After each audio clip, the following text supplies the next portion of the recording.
Olá, eu sou Iago Bolívar e este é o Big Data Vênia, o podcast sobre Direito e Tecnologia do Jota e CTS da FGV Direito Rio. E hoje nós vamos conversar sobre o Big Data no Direito e o Direito no Big Data. Para conversar sobre este e outros assuntos estão conosco Ivar Hartmann, professor e coordenador do Centro de Tecnologia e Sociedade, Guilherme de Almeida, coordenador do Supremo em Números da FGV Direito Rio e doutorando em Direito pela PUC-Rio, e Fabiana Lucide Oliveira, doutora em Ciências Sociais e professora do Programa de Pós-Graduação em Sociologia na UFSCar. Após a discussão sobre o Big Data, teremos ainda o quadro Será que Pega?, no qual trataremos de uma velha novidade, o Uber. Como essa empresa disruptiva está sobrevivendo e pode sobreviver ou não à pandemia, e como a uberização pode sobreviver à pandemia e quais vão ser os efeitos da pandemia sobre a uberização. Depois nós vamos ter o RPJ, nosso roleplay, que hoje terá um julgamento envolvendo Donald Trump e o Twitter. E o quadro Aba Anônima, que normalmente é um quadro com um assunto em que os nossos debatedores desconhecem, mas hoje é sobre um assunto que eu mesmo desconheço. Então nós vamos chegar lá. Para começar nossa discussão sobre o Big Data, eu quero começar com uma pergunta dupla.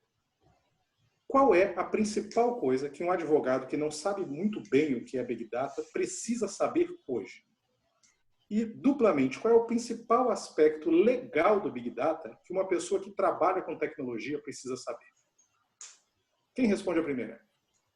Bom, deixa eu começar aqui, eu acho que a coisa mais importante que o advogado precisa saber sobre Big Data é que a ciência de dados, o uso de dados para poder falar sobre o direito, para tecer argumentos dentro do direito, tem o potencial de mudar radicalmente a forma como o direito é praticado.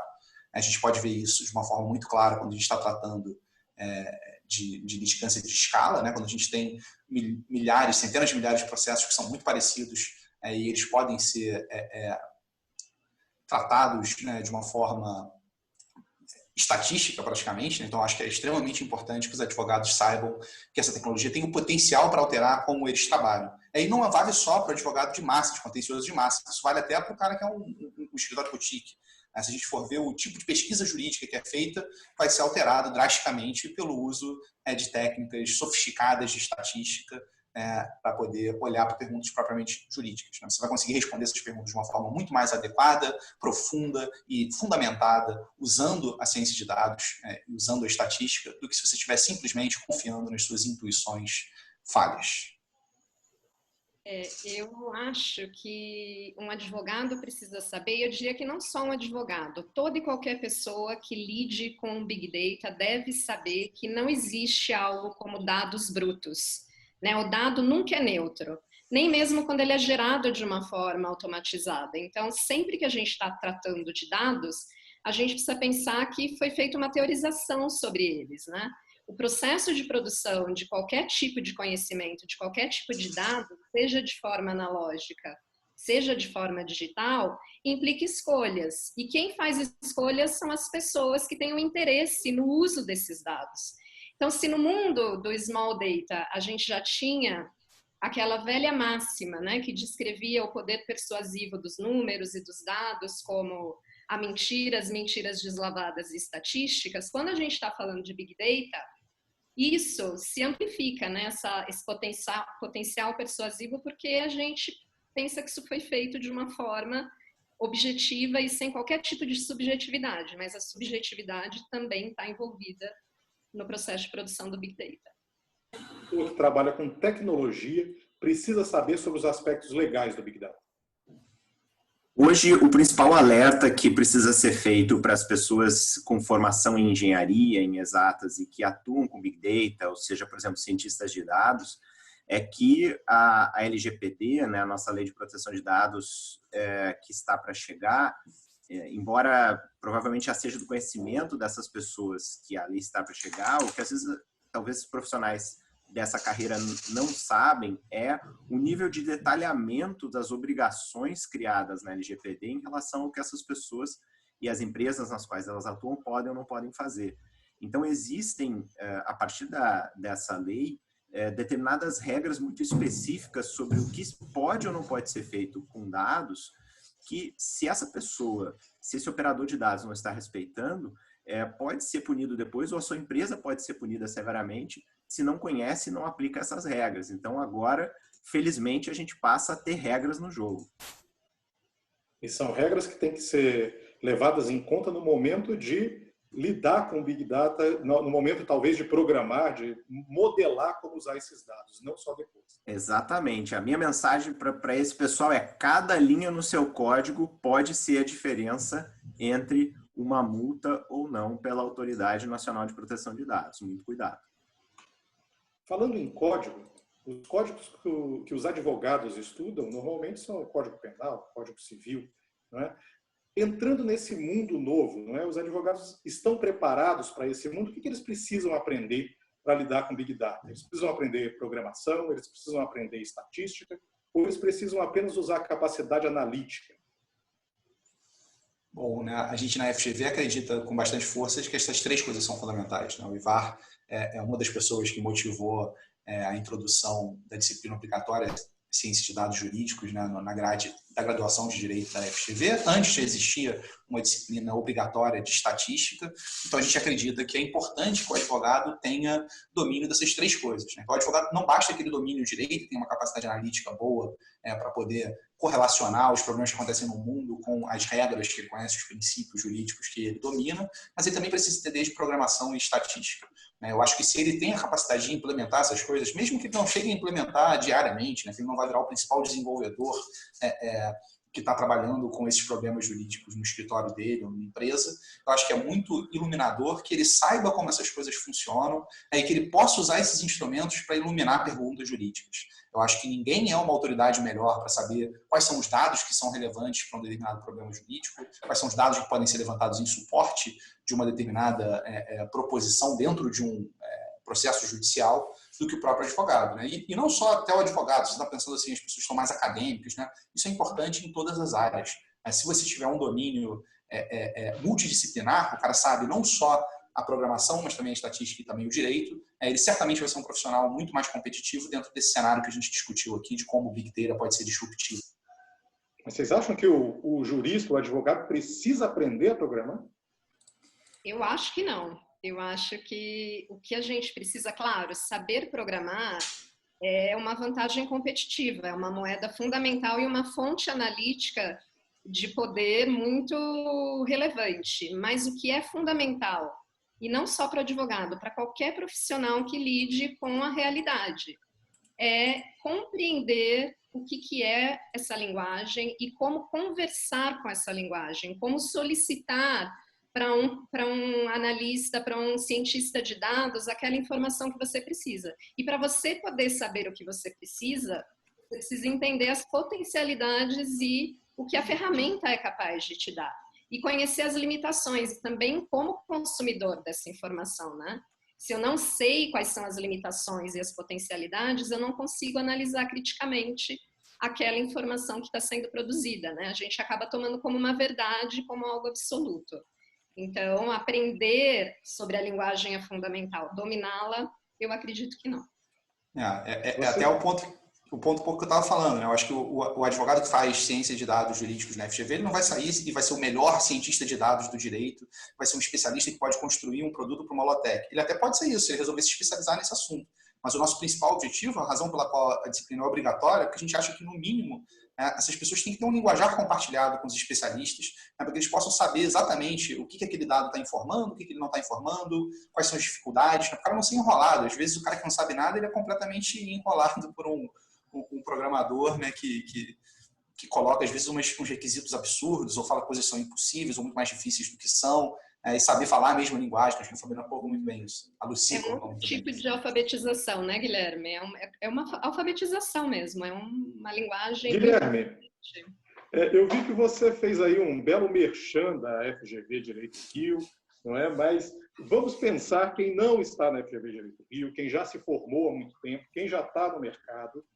Qual seria o primeiro passo para o cara entender o seguinte: eu preciso saber o que é Big Data, eu preciso saber por que isso está mudando o mercado jurídico. Qual é o primeiro passo que eu preciso dar? Então, já que eu estou no modo merchan, né? Anuncia a pergunta também. Já que eu estou no modo merchan, o primeiro passo deveria ser procurar algum dos cursos de pós-graduação, lato sensu da FGV. Olha, esse é o último merchan do programa hoje. Isso aqui não é content marketing, não. Vamos lá. E qual que é o outro passo? Não, mas falando sério, eu acho que se você procurar na internet, você encontra 1 milhão de recursos abertos que falam sobre direito e tecnologia de uma forma acessível. Eu acho que o importante é você, como falou a Lucy, né, você tentar encontrar num alto nível de abstração uma explicação boa das coisas que podem estar acontecendo ali num nível mais baixo, né? Entender bem o que está acontecendo em termos de ciência de dados e direito. Lucy? Eu concordo em absoluto. E eu acho que hoje em dia é muito fácil você aprender com esses cursos em massa, né? Eu comecei a aprender linguagem de programação assim, com esses cursos abertos online e fui me especializando. E eu sou mais uma entusiasta do que uma especialista. Na verdade, eu estou defendendo que a gente tem que saber conversar, saber entender e fazer o mínimo. E eu aprendi tudo online. E depois fui fazendo alguns cursos. A oferta é grande. A oferta é grande então, e só um comentário, a oferta é realmente grande. Eu acho que o pessoal do direito, seja quem ainda está estudando direito, quem ainda está na faculdade, seja quem já está formado, já está atuando no mercado há muitos anos, tem que saber que não precisa ter medo de buscar um curso desses, inclusive, como falaram, né, a maioria deles, inclusive, gratuitos, não precisa ter medo de buscar um curso desses. São propostas em diversas plataformas que são muito amigáveis, inclusive para quem nunca viu nada absolutamente relacionado à programação. Então, não precisa ter medo. O Coursera tem cursos muito introdutórios. Eu começaria por aí. Lucy, você contou para a gente que você não é uma nativa digital, né? Você não nasceu nesse mundo de dados, você não vem da programação, mas você teve uma experiência muito grande lá no CNJ, no Conselho Nacional de Justiça, de trabalhar com dados. Na sua experiência, o quanto nós estamos usando dados nos tribunais, tanto no nível de fóruns, quanto no nível lá em cima dos conselhos e dos tribunais superiores? Conta um pouco para a gente da sua experiência, da prática do uso dos dados.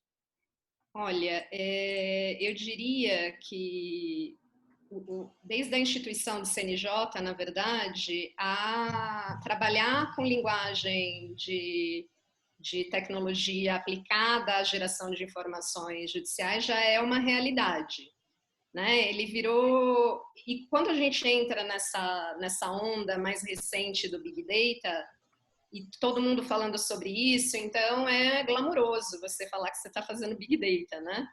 E virou quase um emblema, né? Então todo mundo está dizendo que está fazendo isso. E embora Big Data não seja nada muito preciso, se a gente está falando de empregar tecnologia, método computacional, teoria computacional para produzir informação ao lidar com grandes quantidades, né, de dados em larga escala, os tribunais utilizam isso bastante há algum tempo.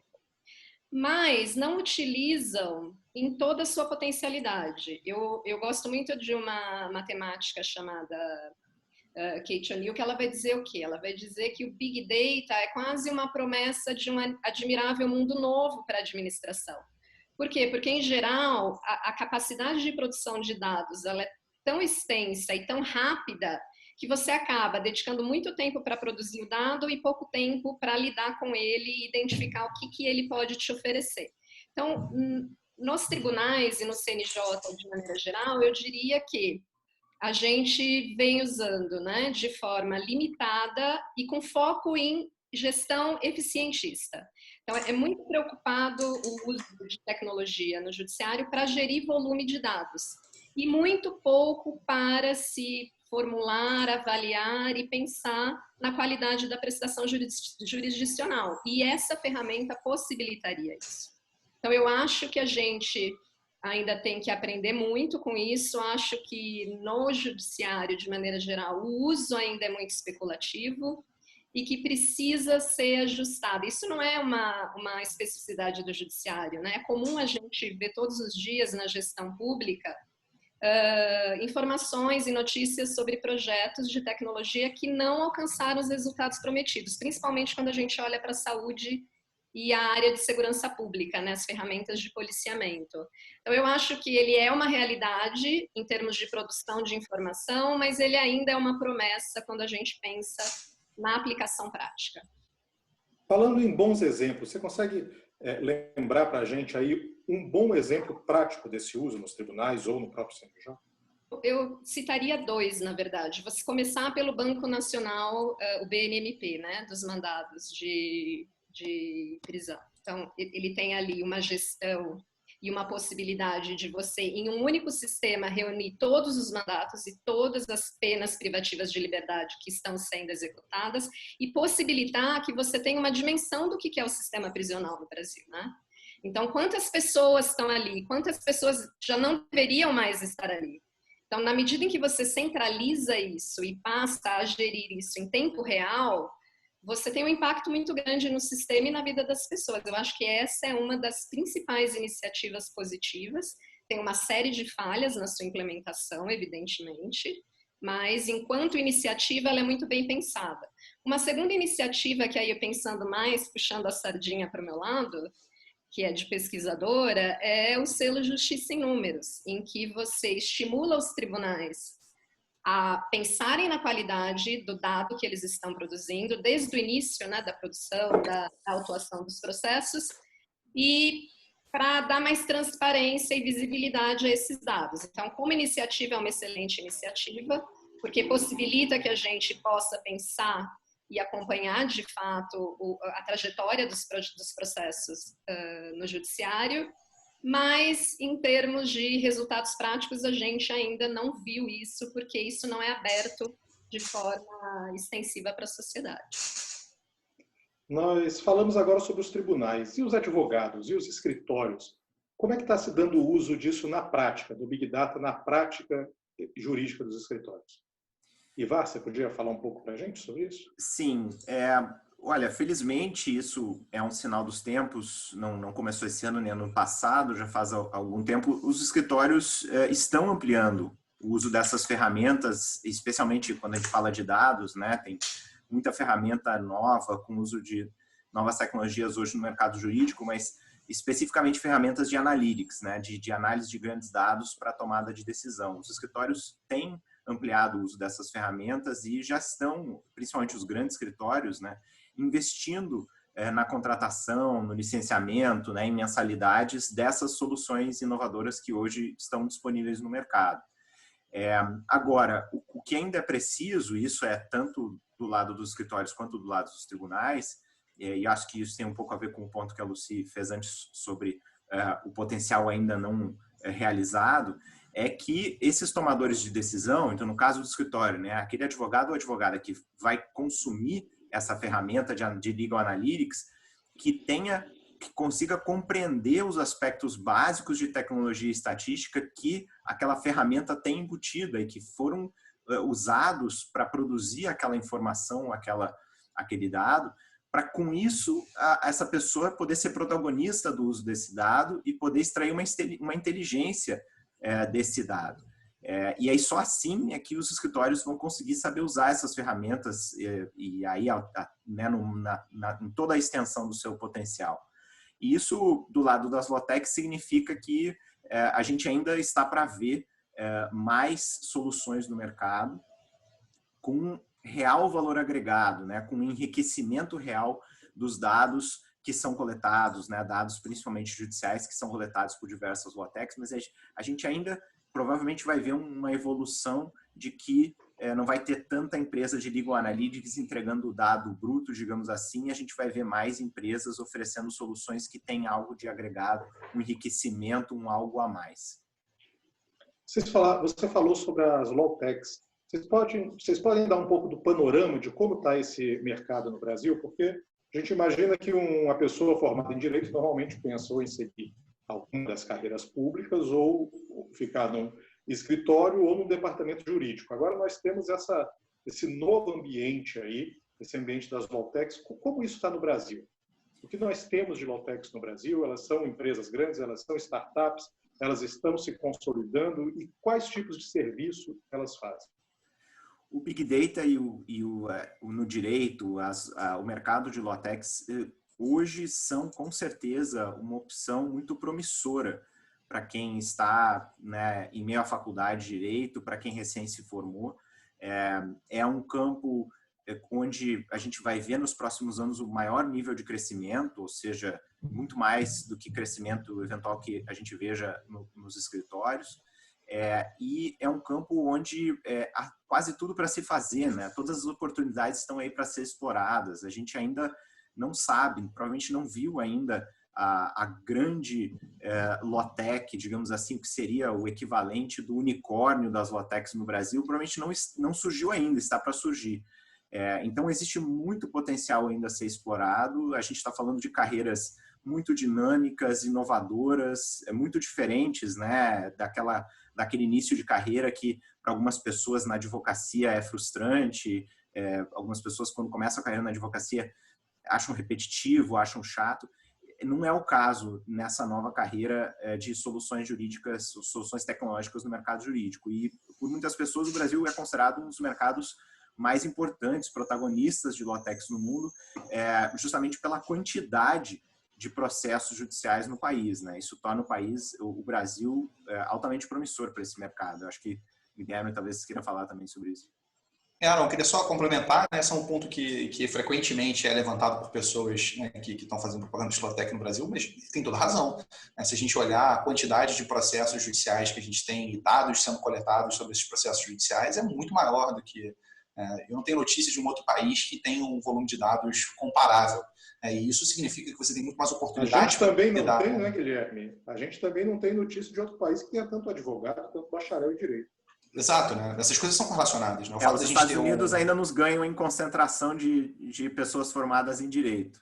Mas em número de processos judiciais, eu acho que realmente... A gente tem uma sociedade com uma litigiosidade muito grande, muitos advogados por 100 mil habitantes, essa métrica que o Ivar estava comparando entre Brasil e Estados Unidos.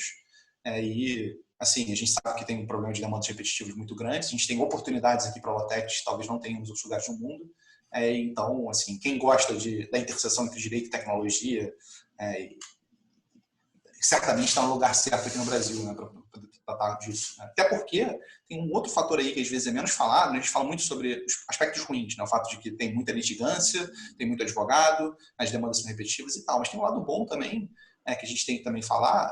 O Brasil é um dos líderes até hoje em dados abertos, né? E o judiciário brasileiro tem um esforço grande de consolidação de dados, né? O CNJ liderou isso para fazer essas bases nacionais. Então, esse é outro ponto que é importante, né? O processo judicial eletrônico é muito mais forte aqui do que em vários outros países que poderiam ter essas soluções tecnológicas também. Então, acho que essas são vantagens que a gente tem que levar em consideração quando a gente está falando de Big Data e direito no Brasil. Pensando numa carreira mais convencional, mas no dia a dia de um advogado, como esses dados, como essas próprias empresas, mas esses dados que são gerados, o acesso ao Big Data pode ajudar a ganhar uma causa, pode ajudar na argumentação jurídica? Bom, acho que esse é um ponto que toca numa das coisas mais interessantes para mim, da interação entre dados e direito, né? Eu tenho uma formação meio maluca, né? Porque eu gosto muito de filosofia do direito, publico em filosofia do direito e dou aula de ciência de dados jurídicos. Essas coisas às vezes parecem meio desconectadas, mas eu acho que tem uma conexão muito forte no ponto que você colocou agora, Iago. É muito fácil a gente ver qual é a importância dos dados quando a gente está falando de ciência, né, normal. Então, eu quero falar algo como a Terra, né, não é plana. É óbvio que essa é uma afirmação que deve responder aos dados, né? A gente pode fazer verificações empíricas que confirmam ou falsificam essa hipótese, né, essa frase, essa afirmação que descreve as coisas no mundo. Algumas vezes no direito a gente está preocupado com isso. E aí, nesse caso, fica bem óbvio como a gente vai fazer o uso dos dados no direito. Então, eu tenho lá um processo judicial no qual a gente está discutindo se uma determinada pessoa dirigiu embriagado ou não. Então, a gente tem lá como premissa maior do nosso argumento jurídico a lei que fala, né, dirigir embriagado, pena cassação da licença de dirigir e uma multa qualquer. A gente tem, na premissa menor do nosso argumento jurídico, a afirmação de que alguém dirigiu embriagado e aí a conclusão é que a pessoa tem que ser punida. Quando a gente está falando dessa premissa menor, é muito óbvio como a gente pode usar dados. A gente pode usar lá o teste do bafômetro, a gente pode usar um exame de sangue. Tudo isso são dados que são relevantes para a gente estabelecer a verdade ou falsidade. Mas não são big dados, né? Não são big dados nesse caso, né? Então, de novo, essa distinção entre small data e big data, eu acho que é importante a gente ter isso em mente, mas eu acho que, assim, primeiro é importante a gente usar dados em geral, porque A revolução do Big Data está também trazendo para o direito a revolução do uso das ciências empíricas em geral, que não era muito utilizado até agora, mas também para o Big Data também vale. Então, vamos supor que ao invés de a gente estar falando do caso do João, que dirigiu embriagado, a gente está falando de uma ADI junto ao Supremo, que fala sobre a prevalência de uma determinada prática no território nacional. De repente, o mesmo tipo de argumentação que a gente estava usando, dados pequenos, para poder falar do caso do João, a gente vai estar usando de Big Data agora para falar, por exemplo, sei lá, no caso do ADPF, o estado de coisas inconstitucional nos presídios brasileiros, usando os dados que a gente tem a respeito dessa informação. Então, esse é uma primeira forma como dados são relevantes para o direito, para estabelecer esses fatos que são juridicamente relevantes na hora da gente argumentar. Mas tem, muitas vezes, quase sempre no direito, o que a gente quer fazer são argumentos normativos. Argumentos cuja conclusão é algo como a gente não deve mais tratar os presos dessa forma. E aí eu acho que a filosofia é importante para a gente ver quais são os limites do dado. Então, tem um filósofo famoso, antigo, o David Hume, que falava sobre a impossibilidade de você inferir um dever ser, inferir alguma coisa normativa só a partir de coisas descritivas. Ele fala o seguinte, olha, se você quer concluir que a gente deve fazer alguma coisa, não existe nenhum conjunto de dados que você possa me falar que seja suficiente para poder estabelecer essa conclusão. Você sempre tem que ter também uma premissa normativa, uma premissa como essa prática que eu estou descrevendo aqui com relação aos presídios brasileiros é ruim. E essa premissa não responde a dados, tem a ver com as nossas sensibilidades morais, tem a ver com esses aspectos mais subjetivos. Nossas concepções sobre justiça. Nossas concepções sobre justiça. Então, uma coisa que eu acho que é super importante é saber quais são os limites do dado. A gente vê muitas vezes as pessoas comentando a falácia naturalista com relação aos dados. Então, as pessoas falam algo como, diante de fatos não há argumentos, logo devemos alterar a forma como a gente trata os presos. Eu concordo com a conclusão, a gente deve mudar a forma como a gente trata os presos, mas tem aí uma premissa normativa que está fazendo boa parte do trabalho desse argumento. Então, os dados são fundamentais para a gente estabelecer as premissas factuais, descritivas que estão envolvidas nesses argumentos. Muitas vezes são premissas fundamentais, você não consegue fazer o seu argumento normativo sem passar por determinadas premissas descritivas que podem ser verdadeiras ou falsas, mas é importante também saber que quando você quer discordar, por exemplo, de um cara que está fazendo um argumento com base em dados, você tem pelo menos dois caminhos diferentes. Você pode discordar dos dados, mas no caso do direito, muitas vezes você também pode discordar da concepção de justiça, das premissas morais que estão envolvidas naquele argumento. Você levantou, a sua reflexão me levantou duas questões, uma para você e uma para a Lucy.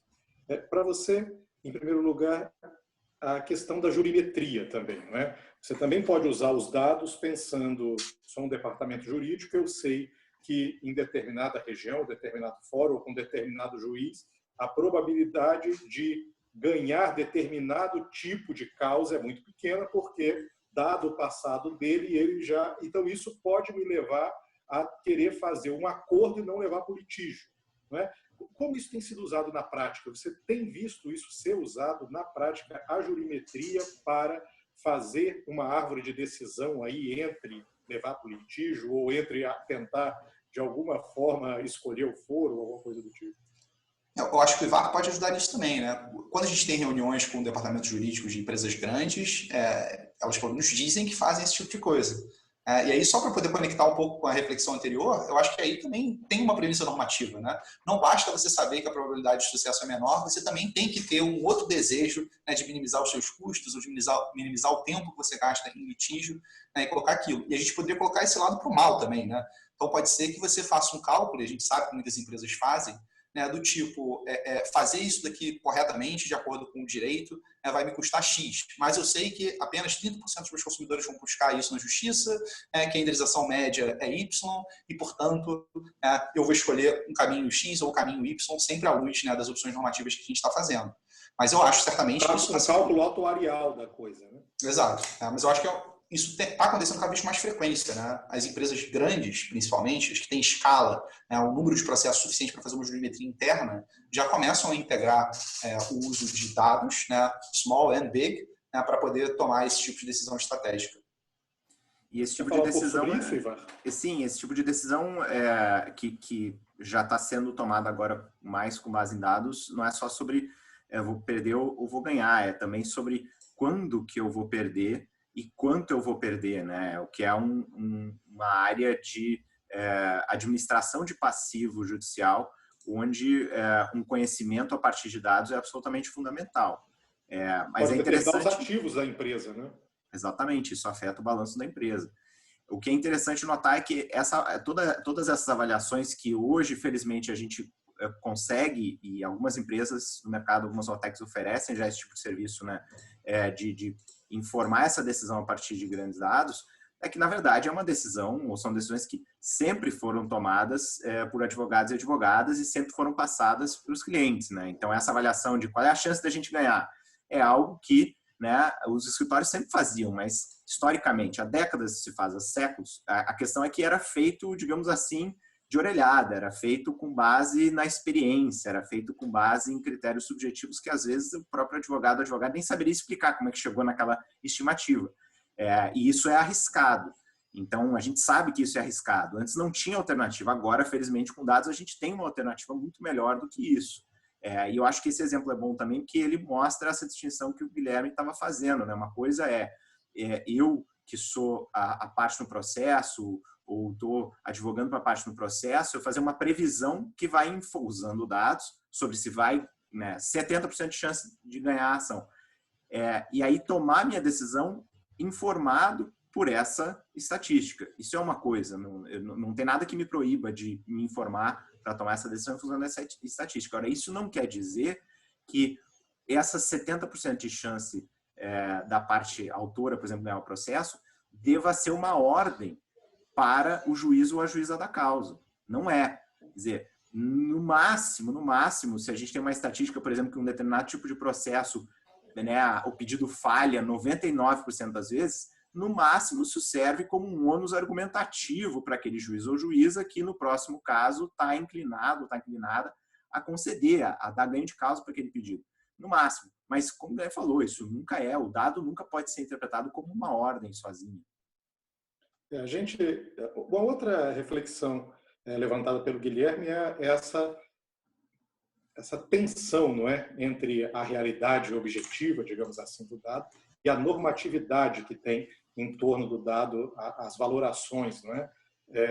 E pegando isso pelo lado da jurimetria, foi muito divulgado que depois da morte do George Floyd nos Estados Unidos, aquele homem negro que foi morto pelo policial com o joelho no pescoço, e por causa disso a gente teve tantos protestos nos Estados Unidos, se levantou que das mortes causadas por policiais no último ano nos Estados Unidos, só 1% dos casos foram julgados. Então, a gente tem aí exatamente uma questão de uma questão normativa e a questão do dado, né? E, de certa forma, uma reprodução. E aí a gente vai olhando que muitas vezes esse Big Data é usado para fazer um algoritmo de previsibilidade, um algoritmo de jornada de decisão, mas muitas vezes esse algoritmo de jornada de decisão informado pelo legado estatístico que montou essa base de dados pode simplesmente ir reproduzindo os problemas, seja de desigualdade, seja de preconceito, não é? Acho que a Lucy podia falar um pouco para a gente sobre isso, não é? Sobre esse viés algorítmico que pode emergir do Big Data. São dois, né? Antes de falar desse especificamente, eu acho que já tem uma linha de exclusão, já tem um viés de que, por ser uma linguagem muito sofisticada, então você já é excludente porque você exclui grande parte das pessoas que não entendem porque essas decisões estão sendo tomadas dessa forma. Então, o primeiro ponto de exclusão dos algoritmos e dessa linguagem é esse. E como a gente vem falando desde o início aqui dessa conversa, os dados não são neutros, né? Não tem uma realidade bruta que você vai capturar e vai se informar. Você vai gerar para alguma função, esse algoritmo vai ser pensado por alguma pessoa e essas pessoas tendem a ver o mundo de formas diferentes. Então, se é um economista que está pensando esse algoritmo, ele vai ter um viés de como ele vê o mundo, né? E você vai reproduzindo os preconceitos estruturados na sociedade. Porque o algoritmo ele se baseia, em geral, sempre vai ser informado, se a gente está falando de pessoas, ele sempre vai ser informado por marcadores sociais que geram desigualdades, que são local de moradia, gênero, cor e raça. Então, tudo isso é levado em conta quando você utiliza e vai interpretar comportamentos das pessoas, sejam juízes, sejam consumidores, enfim. E isso tudo acaba sendo excludente. Eu gosto muito de que um sociólogo indiano chamado Homi Bhabha diz.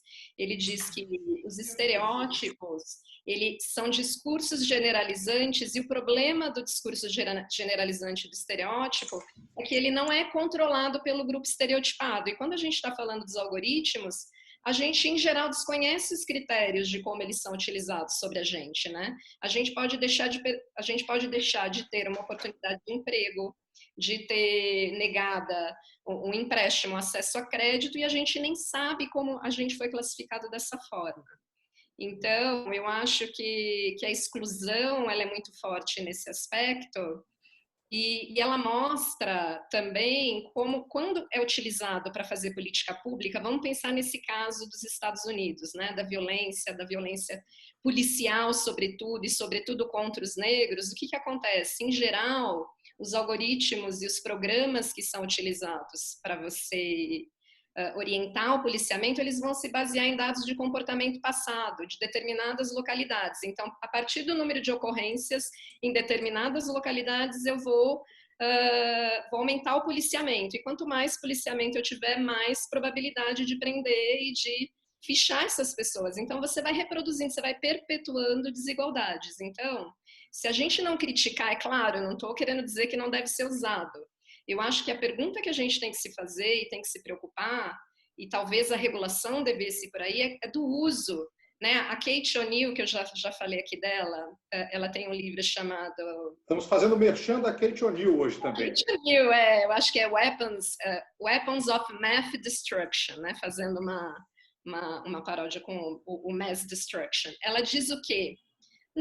A gente não está no momento de pensar mais que as empresas têm, que as grandes corporações e os governos têm os nossos dados. Né? O que a gente tem que pensar e se preocupar é como eles estão sendo usados e como que a gente pode saber disso. Então, eu acho que essa é a preocupação hoje, porque o Big Data, se os dados, né, o Small Data já era opressor, a escala que o Big Data tem para nos controlar e gerar... Vamos pensar nesse momento que a gente está vivendo de pandemia, né, em que a gente está o tempo todo sendo fiscalizado com os nossos telefones celulares, onde a gente está indo. Então, eu acho que a gente tem que se preocupar com isso. E isso sempre tem viés, sempre vai ter estereótipo. E esses marcadores de raça, classe, gênero são fundamentais. E eles são excludentes na produção dos dados.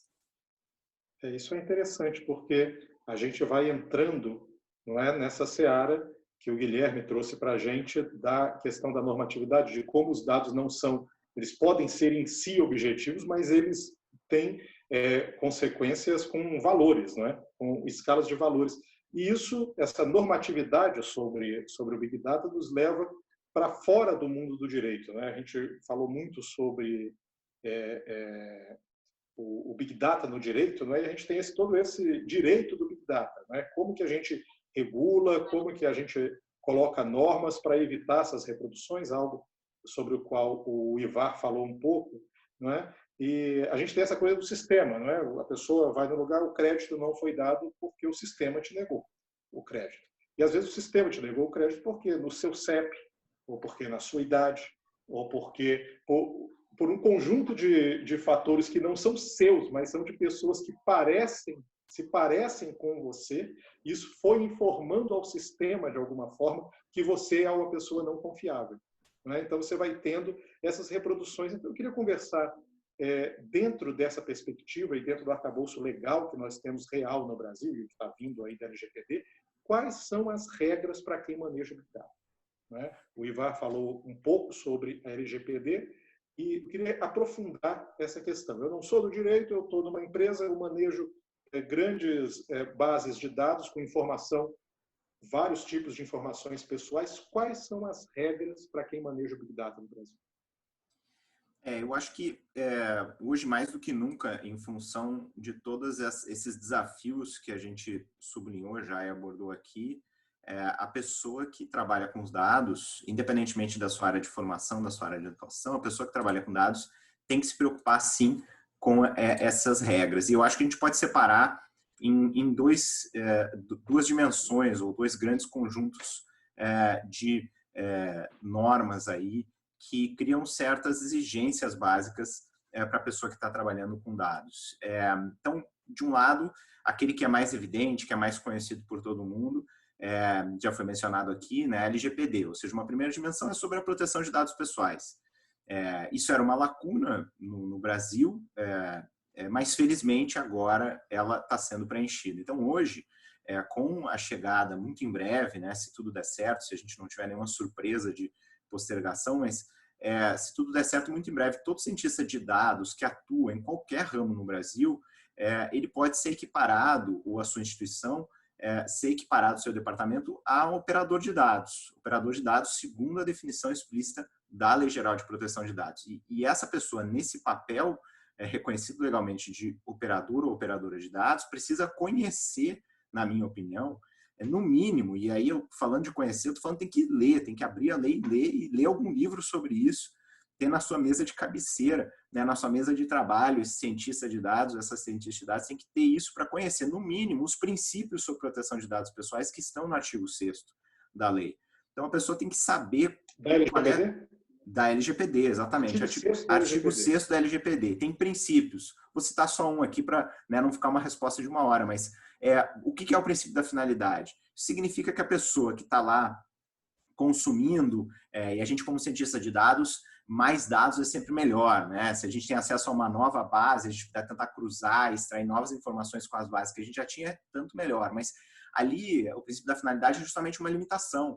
Eu não posso adquirir um conjunto de dados pessoais com uma finalidade, com um objetivo, e no dia seguinte ou mais tarde usar isso para outro objetivo. Não vai mais ser permitido isso no Brasil. Esse princípio é um princípio já antigo da área de proteção de dados. E de mais a mais tem uma série de requisitos aí no artigo 7º da Lei Geral de Proteção de Dados, que eu também recomendo a leitura para todo e qualquer cientista de dados que atua no país. Existe uma série de requisitos prévios, né, coisas que precisam ser cumpridas antes de aquele dado pessoal ser tratado. Então, isso é um primeiro conjunto. E esse é mais óbvio, todo mundo está falando hoje sobre isso, né? A gente teve uma explosão de cursos sendo ofertados sobre a LGPD e proteção de dados no país. Agora, tem um outro aspecto que ele é menos abordado, menos conhecido, e eu chamo a atenção porque, especialmente o pessoal do direito, tem aqui um papel e que, às vezes, acaba não sendo percebido. Mas todo e qualquer cientista de dados no país, ele também tem que estar atento a uma outra dimensão de regras que são de rigor metodológico no uso desses dados. Então, independentemente de qualquer obrigação de proteção de dados pessoais, não importa se são dados pessoais ou não, existem critérios aqui, existem regras básicas. E os juristas precisam aprender com essas regras porque eles têm um papel a atuar para desempenhar aqui também. Ou seja, como formular uma pergunta que pode ser respondida efetivamente com dados?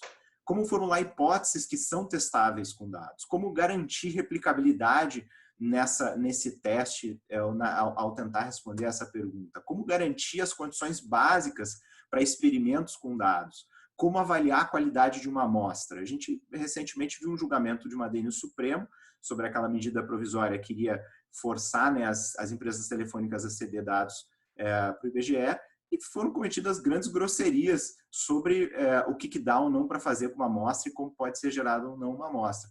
Essas são regras que todo cientista de dados precisa conhecer. Como avaliar significância estatística. Então, esse é um outro conjunto que eu diria está menos em evidência, talvez, do que a proteção de dados pessoais, mas é perpetuamente importante. Nós conseguimos nos ater aqui muito ao Big Data, não é? Metodologicamente aqui nos ativemos aos nossos limites.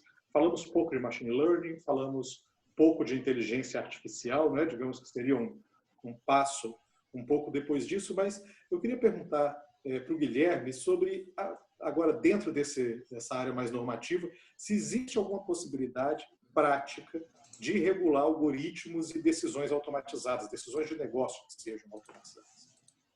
Então, acho que sobre esse assunto, né, uma coisa que é importante, eu acho que quando a gente foca muito na LGPD, esse é um debate que não está focado só nisso no Brasil, está focado na Europa também, desde que começou sendo a discussão da GDPR, né, a entrada em vigor dela. Se a gente pega a literatura que está discutindo isso internacionalmente, existe muito um foco no direito à proteção de dados como um direito à privacidade, uma faceta do direito à privacidade.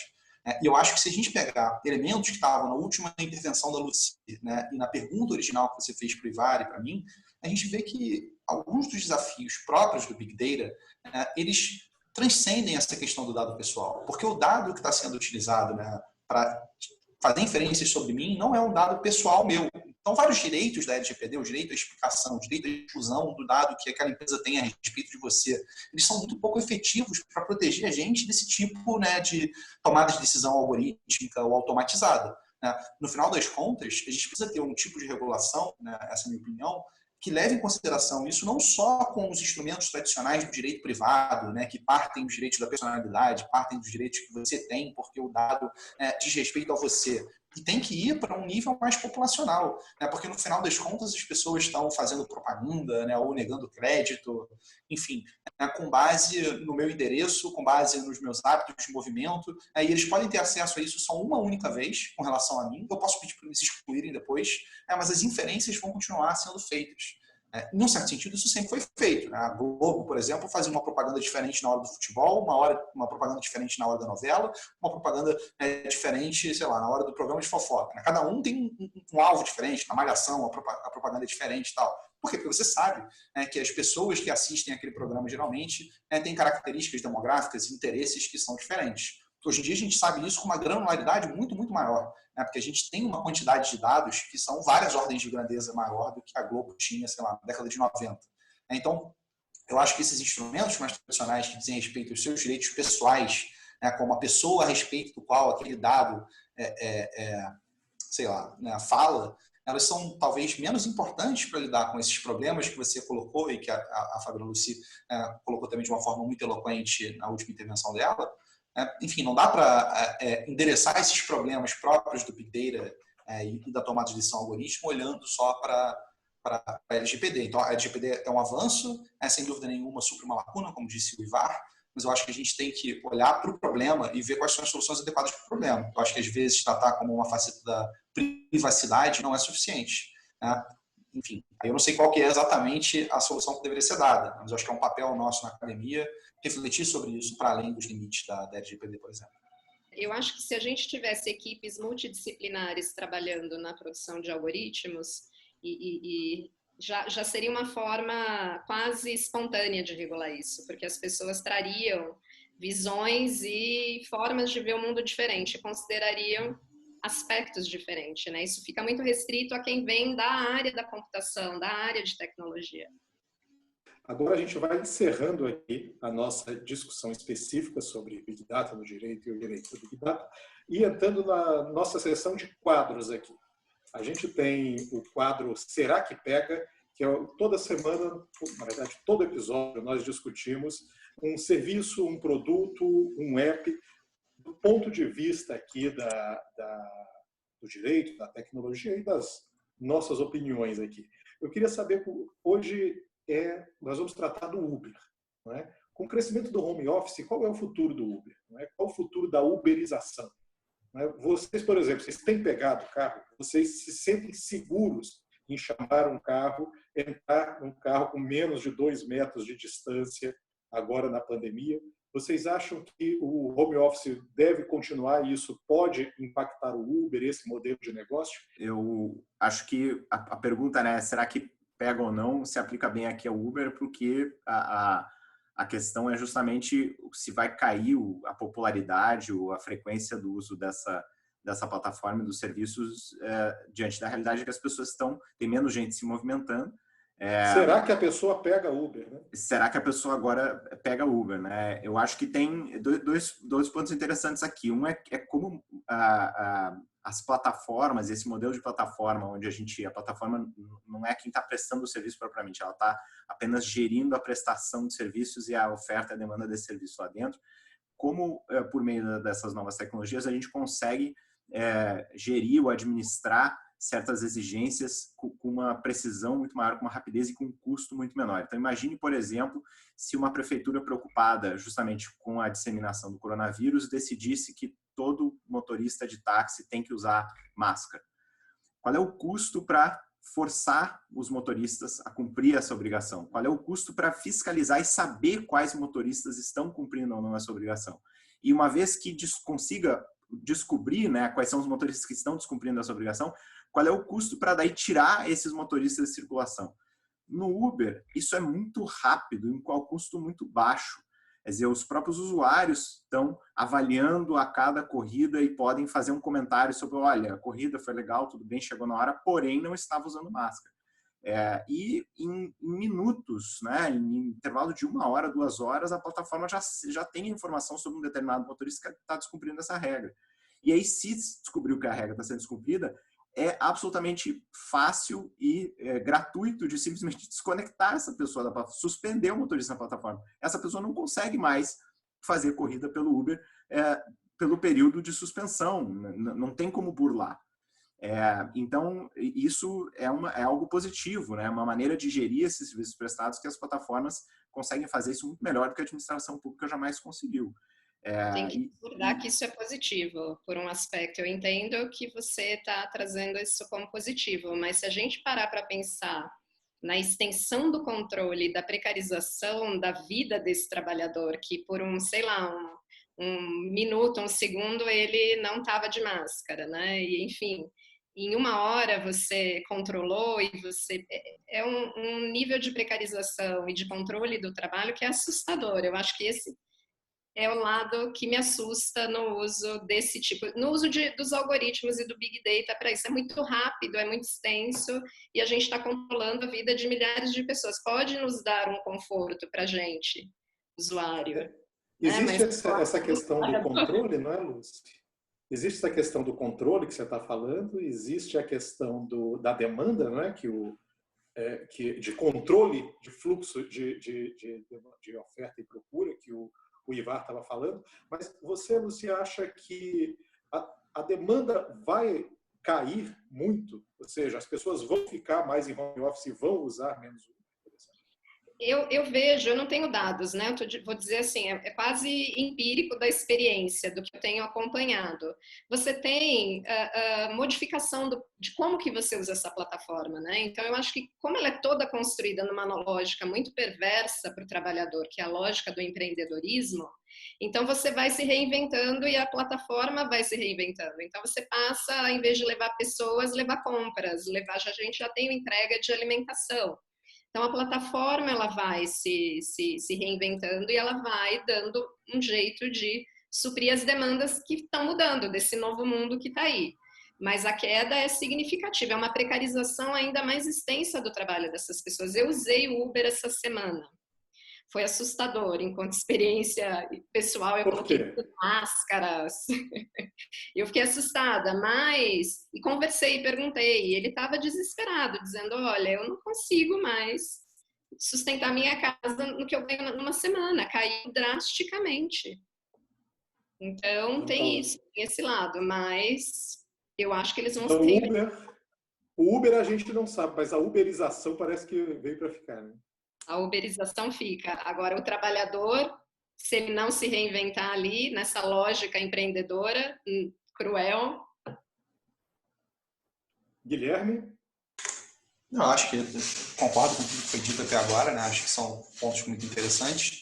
Eu acho que o Uber não vai sofrer tanto, não, né? Concordo com você que a gente vai ter muito mais home office depois da quarentena, mas não vai ser 100%, as pessoas vão precisar continuar se locomovendo. E vamos supor o seguinte, vamos imaginar que depois dessa crise seríssima que a gente está tendo, as pessoas, de uma forma geral, fiquem mais conscientizadas com relação aos problemas de higiene pública, né? Então, qual seria a principal consequência disso, na minha visão? Seria a pessoa evitar transporte coletivo sempre que possível. Isso é uma vantagem para o Uber, né? A maneira mais barata de você se locomover sem usar o transporte coletivo é o Uber, né? É muito mais caro você ter um carro, é muito mais caro você usar o táxi. Então, eu não acho que seja assim, um desafio existencial ao modelo de negócio do Uber. Eu acho que eles vão criar regras aí, cada vez mais vão ficar mais amigáveis para o usuário e talvez mais hostis para o trabalhador. E isso não vai ser uma desvantagem comparativa, talvez seja uma vantagem comparativa para o Uber no mundo pós-pandemia. Obrigado. E agora nós vamos para a nossa sessão RPJ, que é a nossa sessão de roleplay, onde os nossos convidados aqui assumem papéis durante alguns segundos.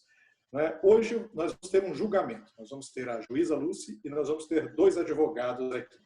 O caso em julgamento é o seguinte: uma das grandes polêmicas dos últimos dias foi a decisão do Twitter de marcar como duvidosas e até potencialmente perigosas algumas publicações do presidente Donald Trump no Twitter. Estamos aqui no julgamento com o advogado do Twitter. Quem é o advogado do Twitter? Quem vai defender o Twitter aqui? Pode ser eu. Vamos lá, o Ivar vai defender o Twitter e o advogado do Trump, que agora aqui é um defensor, foi designado, aí é o Guilherme. Então, o que nós vamos julgar é o seguinte, já para as alegações finais, para a decisão da juíza Lucy, é se o Twitter tem o direito de interferir, de marcar, de apagar as publicações do presidente dos Estados Unidos, ou talvez de qualquer outra pessoa, ou se não, se essa pessoa tem o direito de liberdade de expressão e a plataforma não pode interferir no conteúdo da minha mensagem. Vamos começar aí com o advogado do Twitter, defendendo o direito de interferência. O presidente Trump, na sua vida privada, na verdade, estabeleceu um contrato com outra entidade privada, a empresa Twitter, e existem regras para ser cumpridas nesse contrato. Uma das regras é que o Twitter tem as suas próprias linhas do que é permitido, suas diretrizes do que é permitido e do que não é permitido fazer na sua rede social. E isso é uma absoluta necessidade para a manutenção de algum nível de utilidade da própria rede social, senão a coisa descamba para o que há de mais abjeto e de mais ruidoso na comunicação humana. O Twitter está fazendo esse controle mínimo, então, apenas para seguir esses termos e condições desse contrato que foi aderido, né, pelo presidente Trump como pessoa física, pessoa individual, e de mais a mais a legislação também obriga o Twitter como empresa a ter algum controle do que acontece na sua rede social para aparar as arestas, para evitar alguns excessos. Então, é absolutamente legal e legítimo esse controle que é feito dos posts do presidente Trump. Juíza Lucy, Vossa Excelência está no comando da sessão. Hein? Pode passar a voz, interromper. Eu sempre quis ter esse papel. Muito obrigada. Então, eu passo a palavra para o advogado de defesa do Trump. Bom, eu acho que é importante a gente clarificar um pouco o que está em jogo aqui. Né? O que está em jogo aqui não é se o Twitter pode exercer controle, né, e colocar alguma coisa no tweet do meu cliente ou não. Não é isso. Né? O ponto é o seguinte, sempre se pode fazer isso. As empresas de mídia fazem isso. Se você for abrir a Folha de São Paulo, The New York Times, a Folha de São Paulo e o New York Times, eles estão editorializando todo o conteúdo que está ali dentro, eles podem escolher se eles vão colocar a mensagem em uma caixa com sinais vermelhos indicando que aquilo pode ser uma potencial fake news, que aquilo pode ter riscos para a democracia, mas essa é uma opção editorial.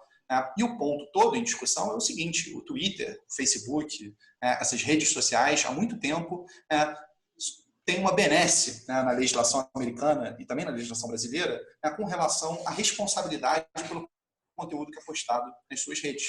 Então, como elas alegam que não fazem nenhum tipo de processo editorial sobre o conteúdo, elas não podem ser responsabilizadas pelo conteúdo ofensivo, por exemplo, que está sendo veiculado dentro daquelas plataformas.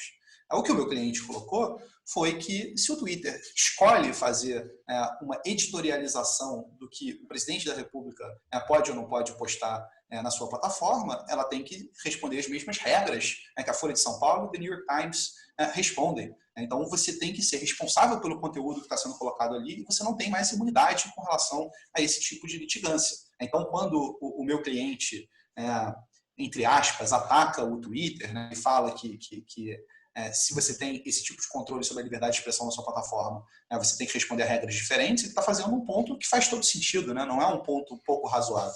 Meritíssima juíza Lucy, Vossa Excelência dá agora a sua sentença. A sentença, ela, em primeiro lugar, desagrada a minha convicção pessoal, porque eu gostaria de condenar e dar razão ao Twitter, mas essas grandes corporações, elas já controlam tudo que a gente consome, como a gente consome, armazenam os nossos dados, capitalizam em cima disso e fazem julgamentos, e o Guilherme, advogado, colocou muito bem, elas estão fazendo algo que é um julgamento em si, que elas dizem que elas não deveriam fazer. E eu prefiro que quem faça esse tipo de julgamento e avaliação sejam os eleitores, né, que julguem e avaliem. Então, ele tem o direito de se expressar e as próximas eleições é que tem que fazer essa avaliação. Então, o mundo da política, você tem uma forma de puni-lo onde deve ser nas eleições. Então, ele não deveria, pelas regras como elas estão dadas. Então, Trump, infelizmente, tem razão, na minha opinião, neste caso.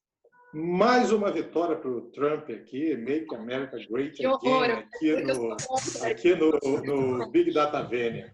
Agora, eu tentei. Eu fico feliz com o resultado, né, de ter ganho aqui, né, nessa disputa, mas eu fico triste, né, porque eu acho que, na verdade, a minha posição substantiva está mais próxima do que disse o Ivar do que o que eu mesmo defendi.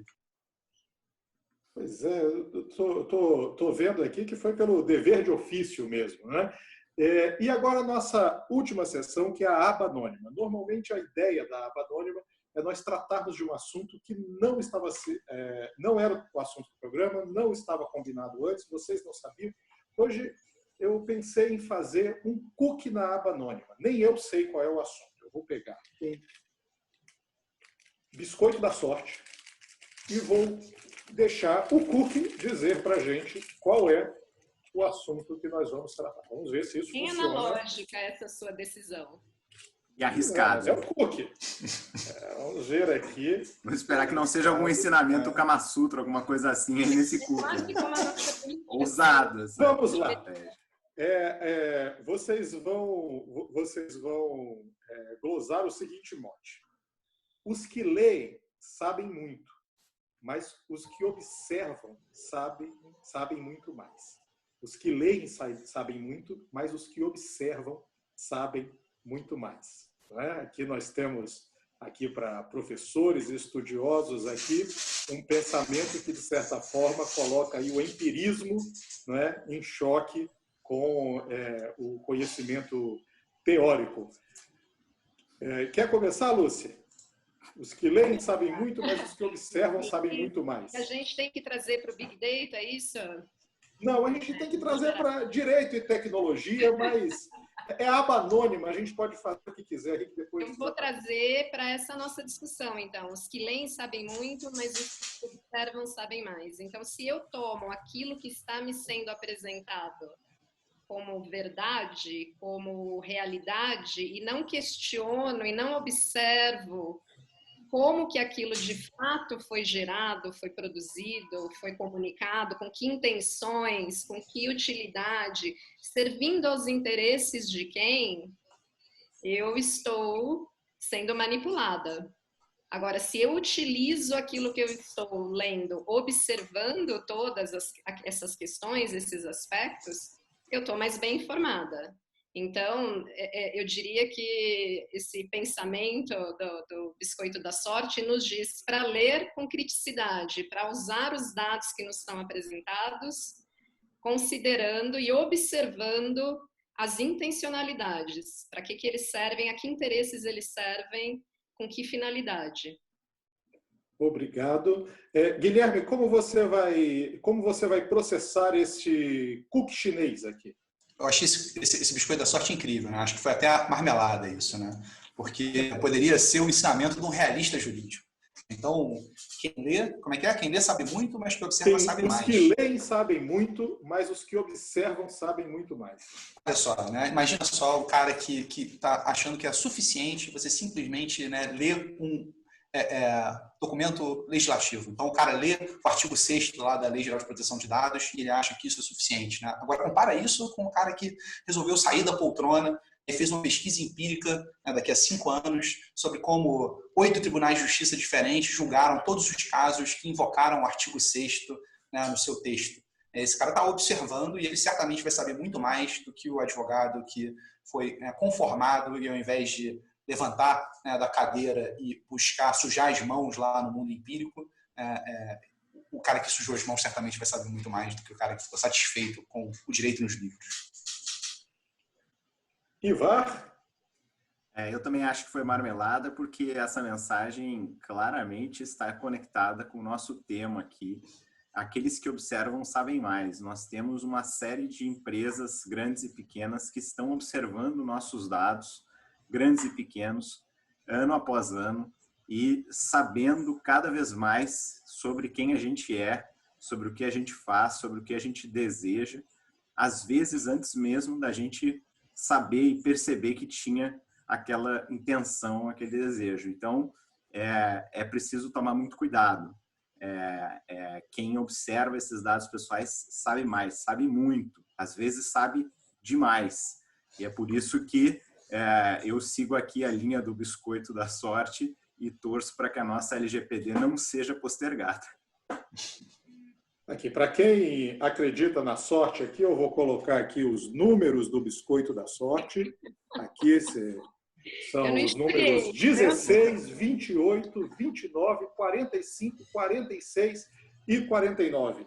Me manda depois para o WhatsApp que eu vou fazer um jogo, ver se eu tenho sorte. E com isso, e com essa aposta da sorte, com os cookies da China, nós encerramos este Big Data Vênia, que contou aqui com a participação de Ivar Hartmann, do Centro de Tecnologia e Sociedade da FGV Direito Rio, Guilherme de Almeida, coordenador do Supremo em Números da FGV Direito Rio e doutorando em Direito pela PUC-Rio, e Fabiana Lucide Oliveira, doutora em Ciências Sociais e professora do Programa de Pós-Graduação em Sociologia na UFSCar. O Big Data Vênia é uma produção em parceria do Jota e do Centro de Tecnologia e Sociedade da FGV Direito Rio para discutir direito e tecnologia. Até a próxima. Um abraço. Valeu.